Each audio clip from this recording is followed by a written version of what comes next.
ใช้บาดแผลทานหมอเป็นยังไงสีเศร้าอยู่บ่ก็เบิ่งนี่บ่เช้าง่ายเนาะกันบ่ไปใช้แพทย์ใช้หมอเพิ่นไปโรงพยาบาลบ่ดีเลยยันแต่ด้านบ่ดีบ่เจ้าคิดอ๋อ1 ใน 100เนี่ยมีจักเปอร์เซ็นต์นะแต่ว่าคิดว่าเราสิดีบ่แล้วคันบ่ไปหาหมอโอ้แล้วมันมีได้30-40%หนึ่งแต่60%นี่คิดว่าบ่หายเลยเนาะบ่หายตามไปเบิ่งนี่มันเป็นเดือนเลยยังคือเก่าอย่าไป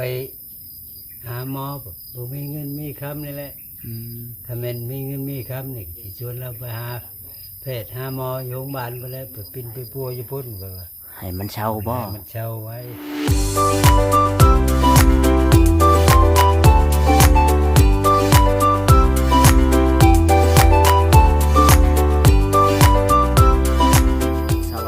สบาย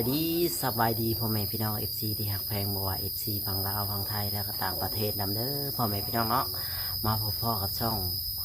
บ่าวจอยซาแนลอีกแล้วพี่น้องเอ้ยมื้อนี้ก็มาหาทางเพื่อนทันหมอหรือว่าลุงคำใสเพิ่นพี่น้องเนาะเพิ่นก็อยู่ในเพื่อนในศาลเพิ่นนี่พี่น้องเนาะทางบ่าวจอยก็ได้เดินทางมาฮอดเพื่อนฮอดศาลเพิ่นเป็นที่เรียบร้อยพี่น้องเอ้ยเนาะเป็นจังไดอาการทานหมอที่มาถามลุงคำใสให้พ่อแม่พี่น้องแล้วก็ FC ได้เบิ่งได้ชมน้ำกันเนาะพ่อแม่พี่น้องเรื่องราวทานหมอเป็นในอาการเราใครแหน่บอหรือว่ายังคือเก่าพี่น้องเนาะมาถามจากปากลุงคำใสที่ว่าพ้นที่ว่ามาดูแลให้ทานหมอทุกอย่างเลยแม้แต่เสื้อผ้าหน้าแพรทุกอย่างพี่น้องเลยเนาะไปเบิ่งไปชมน้ำกันเลยพี่น้องบ่ชักช้าเสียเวลากับลุงคำใสเลยพี่น้องโอเคพ่อแม่พี่น้องมาเลยกลับมาพบพ่อกับลุงคำใสเลยเนาะมาสอบถามเรื่องราวของทานหมอดูผลสบายดีลุงคำใสนี่แหละพี่น้องไอ้ลุงคำใสที่ว่าคนที่ดูแลทานหมอทุกอย่างเนาะเรื่องทำบาดทำแผลทานหมอเป็นยังไงบาดแผลทานหมอตอนนี้ใครบ่หรือว่ายังคือเก่ายังคือเก่ามันใช้ยาก็มันบ่ถึกมันบ่ดีแบบมันยังเป็นหนองเยื่ออยู่เรื่อยเป็นน้องเยื่อยออกบ่ห่มโอ้ท่านและท่านหมอเพิ่นเลยปุ๊กเลยปุ๊กยันบุรีอ๋อยันบาดเพิ่มบุรียันว่ามันกินลูกกินยังอยู่ทางในพุ่นอ๋อ FC เพิ่นก็แล้วให้ย่านอ๋อ FC โดย FC ก็บอกว่าทางลุงคำใสนี่ดูแลทานหมอกับทางลุงคำใสนี่ก็เป็นห่วงทานหมออยู่พ่อเป็นห่วงอะไรเป็นปัวคุมือใช้ยาใช้ยังให้เราบ่ขี้เดียดยังเลยบ่โอ้จำเป็นแหละอ๋ออยู่น้ำเพิ่นบ่อยู่น้ำเพิ่นแหละอ๋อเราจำเป็นต้องเฮ็ดทุกอย่างเนาะทุกอย่างเลยเป็นปัวกันอยู่นี่แหละเจ้าดีบ่ดีก็โยเบิ่งไปบ่แม่เบิ่งไปนั่นแหละสิเป็นในใดก็ต้องเบิ่งกันตอนนี้เนาะอาจสิไปเบิ่งตอนหมดลมหายใจเพิ่นก็สิบ่รู้สึกน้ำเนาะถือว่าลุงคำใสนี่ก็สุดยอดอีกคนหนึ่งพี่น้องที่ว่าเพิ่นก็พยายามดูแลทานหมอแบบว่าทุกอย่างอะไรพี่น้องมื้อนี้พาใช้มื้อนี้ไปหาหมอบ่หมอไปเพิ่นลงวัดโอ้ไปลงวัดอยู่เพื่อนโอ้ลงเอาข้าวมากินโอ้ทานหมอลงวัดขอเข้าเขาวันชินนี้เดินลงเล่นวัดได้ยังมานี่คือได้เข้ากับไข่น้อยนึงหน่อไม้ต้มเรากินได้เพราะหน่อไม้นี่โบนาเรากินเพราะว่าบาดเราเป็นแผลนะนั่นแหละว่ามันกินโบคลำต้องขลำได้มะเขือมะแข้งนี่กินบ่ได้ค่อยว่าใครขลำแล้วแบบขลำบ่ได้พลาดมดเอาเลยยันที่จ่อยตายเลยว่ะกินไว้ก่อนตายยาแล้วว่ะเราคิดในนั้นเราคิดแบบนั้นเนาะนั่นแหละยันที่จ่อยตายพี่น้องแต่ว่าก็เฮ็ดในใดแน่เนาะมันจำเป็นอย่างแน่เลยนี่เลย เฮาก็ได้แต่เบิ่งซื่อๆเนาะ แม่น ก็อยากพาเราไปหาหมออยู่บ่ลุง อยู่คันมีเงินมีคำนี่อยู่ชวนเราไปหาหมอพุ่นแหละ อ๋อ ให้เพิ่นปิ่นปัวให้ อ๋อ ให้มันเช่าไว้ ลุง เอา คำใส ใช้ยาพื้นเมืองอยู่พี่แหละมันนั่นดีกว่า หน่อยเพราะว่าแผลแล้วนี่ก็หลายเดือนเลยเด้อเนาะ โอ้4-5 เดือนแหละ นั่นแหละพ่อแม่มันเป็น มันเป็น บาด บาด แผล กายแหละ บาดกายแล้ว แม่น เอาแล้วบางคน FC เพิ่นบอกว่าท่านหมอนี่เป็นบาด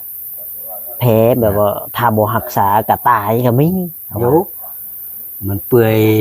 ไปตลอดอยู่ อืมขนาดลุงคำใสที่ว่า เป็นเพื่อนก็ยังเป็นห่วงหมู่ครูพี่น้องเลยเนาะ นั่นแหละ เพิ่นก็อยากชวนไปแต่ว่าบ่มีงบประมาณก็บ่มีเงิน ครับ FC ก็ ครับ คอมเมนต์มาหลายก็อยากให้พาท่านหมอไปหา หมออยู่แต่ว่ามันก็บ่มีพี่น้องบ่มีเงิน นั่นแหละ เนาะ ยาอยา อย่าสูบบ่ ยา พอจ้อยสัมภาษณ์น้องคำใสบ่ โดย ยา สัมภาษณ์ลุงคำใสเรื่องบาดแผลท่านหมอว่าเป็นเพิ่นว่าบาดแผลยังบ่หาย มันจะเป็นบาดกายแหละ อืม หลายเดือนแหละ หลายเดือนแล้วเนาะ นี่ปิ่นปัวก็เหมือนเดือนแหละยังคือเก่า อืมเฮ็ดในใดเด้บาดนี้เนาะเงินก็บ่มี จัก แบ แม่ บ เลย คันว่ามีเงินมีคำเนาะพาเพิ่นไปโรงพยาบาล ไปโรงพยาบาล หรือว่าไปสุกสลาให้เพิ่นเบิ่งแผลเบิ่งหยังให้เนาะเพราะว่า ครับ แผลเพิ่นลึกประมาณไหนลุงเข้าใจ อยู่ ฮอดบ่ขอมือหนึง หอดนั่นแหละ ฮอดขอมือหนึงเห็นกระดูกบ่ หมอบ่เห็นเนาะ บ่เห็นแต่ว่ายังมีซีนหุ้ม แต่ว่า มันลุกมันโกนลงก็ โอ้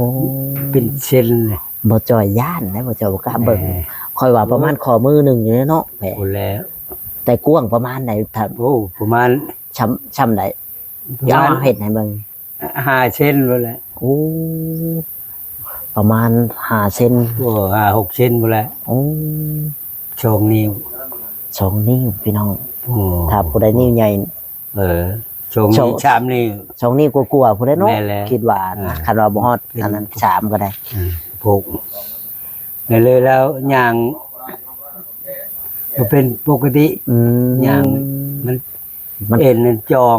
โย มันเครื่อง เลยเจ็บ อืม ทั้งเจ็บทั้งมึนเลย มันเครื่องเนาะมันก็เฮาย่างหลายมันก็สิออกฮ้อนออกล้น เว้นแหละ โอ้แต่ว่า ย่าง ลุง ลายเลยมัน แต่ ให้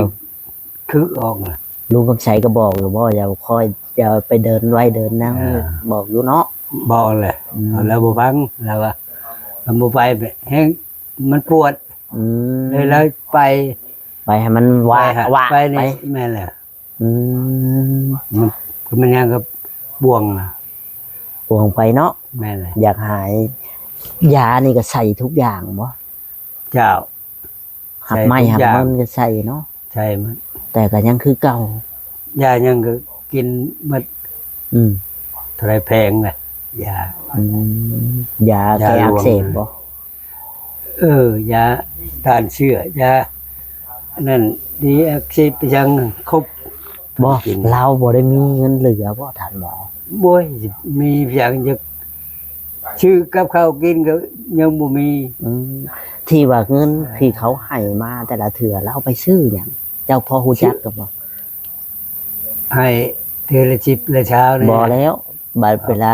ผลให้ตะกี้อ่ะนะ อันนี้ยังมาบ่ทันบ่ยัก มาบ่ทันบ่ฮู้เนาะ แม่นเราขอผู้ละจิบผู้ละหาร อื ครับ ม ชื่อยา ใส่แผลเพิ่น ใช้ บ่ แพร่เพิ่น อ๋อแบบว่า คือว่าเงินผูกแขนเพิ่นตอนเพิ่นขึ้นเฮือนเนี่ยคือว่าได้เป็นล้านกว่า2ล้าน บ่อยากน้ำ แต่บ่ฮู้ว่าเพิ่นไปใช้ โอ้ ไปจัง นี่ อืมเพราะว่าลุง มา คำ บ่ ใส ทัน มา นี่ ทำหลังเนาะ แม่น นั่นแหละบ่จอยก็เลยอยากสอบถามเพิ่น แม่นๆ แบบนี้นะว่า แม่น มันเป็นจังได นี่ ที่ว่าเงิน นี่บ่ ให้ ยาก ไปซื้อใช้จ่ายหยังเพราะว่าทางเพิ่นก็คือว่าแม่นหยังเพิ่นก็ออกทุกอย่างอะนะเพราะว่าท่านหมอเป็นคนที่ว่าบ่ได้ออกหยังเรื่องขึ้นเฮือนขึ้นศาลก็มีแต่ผู้ใหญ่ใจดีเพิ่นก็เลยอยากสอบถามประเด็นตัวนี้แหละแต่ลุงคำใสนี่มาบ่ทันเนาะ บ่ทันบ่บ่ ก็ จัก ก็เลยบ่ฮู้บ่อันนั้นนํบ่จักหยังนํ ครับ แต่ปัจจุบันนี่แล้วบ่มีเลย บ่มี อ๋อ มื้อใดมันบ่มีค่อยมีก็ค่อยก็ชื่อยาให้ ยาใช้แผลแล้วบ่ ใช้แพร่แล้วแหละ อ๋อ มันบ่มี โดย มันบ่มี แบบว่าข้าวหน้าจำปาตอนนี้อ่ะยังบ่ มืดเลย มืดแล้ว นั่นแหละมืดเลย มืดแล้ว แม่น เพราะว่าผู้ใดมาก็เล่าให้กินบ่หรือว่าในไหนมันยังมืด บ่มีไผโทรกี่ล้านนั่นแหละโทรเบา เบากินลันเรา เบากินลันนั่นแหละ กินนี่แหละเราก็ เออ แข็งแห้งอยู่บ่ แม่ บ่นานจะให้เรากิน แล้วบ้านเลยแล้วกิน บ้านนี่ โช เจ้า คชะมือแล้วมาดอกนึงกินก็บ่หลายดอกเราก็เลย ย่านว่า มาลิ้นมาหยังเลยกินเราก็เลย ก็บ่อยากให้เพิ่นกินนะเพิ่นก็มีเหือมีแห้งเพิ่นก็ไปหา อ้าว กินได้เนาะคือลุงคำชัยกับ นั่นแหละ ท่านหมอนี่แหละแบบว่าบ่มีไผหาให้แบบนี้ จ้า คันแม่นว่ามีผู้ใหญ่ใจดีซื้อให้เฮาก็บ่อยากให้ แบบว่าคนอื่นมาเฮาก็บ่อยากให้กินเพราะว่ามีแต่สองเฒ่าพวกเจ้าบัดเบิดนะเจ้าพวกเจ้าอยู่ไปหาอยู่ไส นั่น นะคนอื่นเขามีเหือมีแห้งแม่นบ่เขามี จ้า แข็งแห้งเขาไปหาทำงานแบบว่ารับจ้างดำไห้ดำนาเขาก็ได้แล้ว จ้า แม่นละว่าเขาว่า จ้าจ้า คือแบบนี้ เจ้าบัดไปก็บ่ได้ แม่น ดำนาก็ได้ แม่น เจ้าก็เจ็บเลยเอาออกแน่ๆก็บ่แข็งแห้งแม่นละว่าคันว่า เฮ็ดเวียกบ่ได้อันนี้ก็ดิ แม่นถ้าว่าหมู่มาหมู่แข็งแห้งหมู่มากินอย่างเช่นจังซี่เฮาก็บ่อยากให้กินเพราะว่า โอ้ คันว่ามีผู้ใหญ่ใจดีเพิ่นอยากซื้อข้าวซื้อนั้นให้เฮาก็บ่อยากให้กินแบบนั้น คน คนอื่ อื่ น น น่ะนะ บ่มีดอก แบบว่า คน เขา อื่นเขาก็บ่มากินอ่ะ อืม คันเขามาลิ้นก็มาเล่นเล่นๆน้อยแล้วเขาก็เมื่อ อืม ที่เขาก็มากายถามอะไรอยู่นั่นอยู่นี่แหละ อืม เขาก็เมื่อนอนคนเนาะแหวบ่มีไผแหวแล้ว โดยนั่นแหละเฮาก็เลยอยาก จ้า เว้าอย่างชั้นแบบว่าย่านว่าคนอื่นมาแบบนั้นแบบนี้ว่ามากินข้าวเฮือนทานหมออย่างเช่นคือเบากิรันนั่นแหละเรามีเหือมีแห้งอยู่เฮาก็บ่อยาก เออ บ่แม่นว่าบ่อยากให้กิน แต่ว่า มื้อใดแล้วอยากกินแล้วกินแล้วจักสิเว้าได้เว้าได้อันนี้ก็ได้ก็ยาแหละ เว้าก็บ่กล้าเว้าเขาบ่ เออ โอ้ เขาก็ยา แปลว่าโดนๆเพิ่นมาทีนึง แม่นแห เนาะ ละ เพิ่นก็บ่ได้ว่ามากินคู่มื้อบ่ แม่ละโชคจะมือแล้วมาแล้วตัวหนึง เฮาก็เลยว่าอยากให้เว้าแบบนี้แบ คั บ นเอามีแนวกินบ่มีแนวกินแล้วก็บ่กินแต่ม่วน อืมย่านนี่แหละพอ แม่นว่าคู่มือคู่เว้น อ๋อ บ่มีเนาะ บ่แม่นคู่มื้อคู่เว้นเนาะ นะ ในนี้เนี่ยเพิ่นเห็นว่าบ่มีเฮาบ่มีอยู่แล้วก็ยังเอาคนอื่นมากินอย่างซั่นจังซี่นะพวก FC เพิ่นคอมเมนต์มา บ่มีเนาะ เพิ่นว่าตัวเองก็จังสิเอาตัวบ่รอด แม่นล่ะ นะก็แม่นของเพิ่นแม่นบ่ ผมเพิ่นละ อืม แม่น เพราะว่าเฮาก็ อืม เพราะว่าเจ้าก็บ่ได้เห็นหยังก็บ่ได้ท่านหมอก็เห็นหยังบ่ได้ จ้า เรื่องข้าวเรื่องน้ำเฮาก็อยาก จ้า คันว่ามีเฮาก็อยากให้กินแค่สองเท่ากินไป อ่า ช่วยกัน แม่น แบบคนอื่นน่ะเขาก็มีเหือมีแห้งเขาก็เฮ็ดอยู่เฮ็ดกินเขาเองก็ได้ เจ้า หั่นนะ นั่นแหละ มันก็ถือกับเพิ่นเนาะเพิ่นคอมเมนต์ นั่นแหละ เพิ่นก็บอกเพิ่นก็เตือน เพิ่นก็อย่าเอา อด มั นะ นบ่มีมันยามมันบ่มีเลยบ่ได้กินเพิ่น แม่ บอกเพื่อไว้แล้ว แม่นอย่างสั้นแหละ นั่นแหละ เฮาก็เลยมาเตือนเจ้าคันว่า อันนั้นก็เฮาก็บ่อยากให้กินเอาเชื่องไว้ บ่มี แบบนั้นนะคันว่ามีเทื่อหน้าเทื่อในคันว่ามีผู้ใหญ่ใจดีเพิ่นซื้อ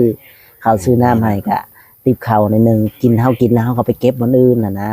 อ่า เพิ่นมาก็สิ เออ บ่เห็นน่ะนะเพิ่นบอกไว้เตือนไว้นะ แม่น แม่นแล้วเพิ่นเว้าเฮาก็ถูกต้องแล้วว่ะ เจ้า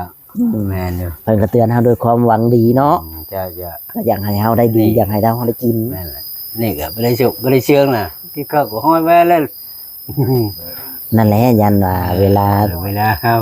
จะได้เวลานี่เขามาลักกินเขาบ่มีไปมาแล้ว นั่นแหละข่อยก็ เขา เลย บ่สามารถกินแล้วเขาก็ได้ ข่อยก็เลยบอกว่าให้ การ เสีย ที่ผู้เคยกินนั่นเท่านั้น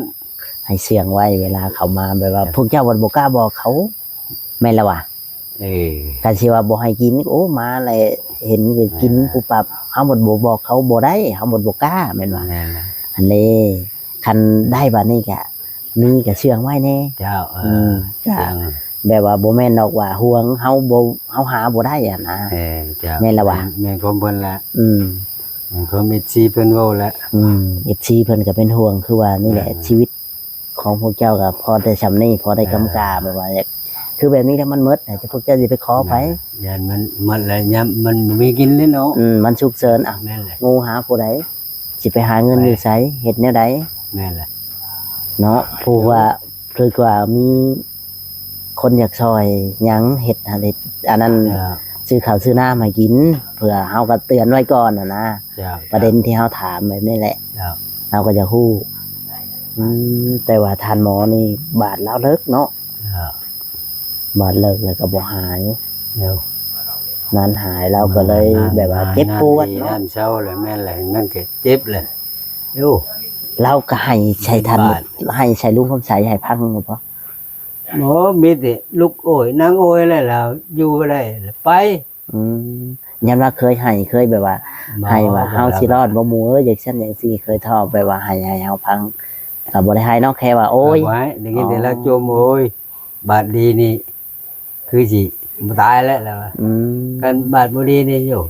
ของสิตายแล้วล่ะฮ่า คันสมมุติว่าทานหมอ โย่ บ่ได้อยู่เลยลุงคำใสสิถึกสมมุติว่าทานหมอสิเช่นเฮือนให้เจ้าจะสิเอาบ่สมมุติในสมุดแค่สมุด สมมุติฮะ คันว่าเราสิบ่อยู่ เราเช่นกันแล้ว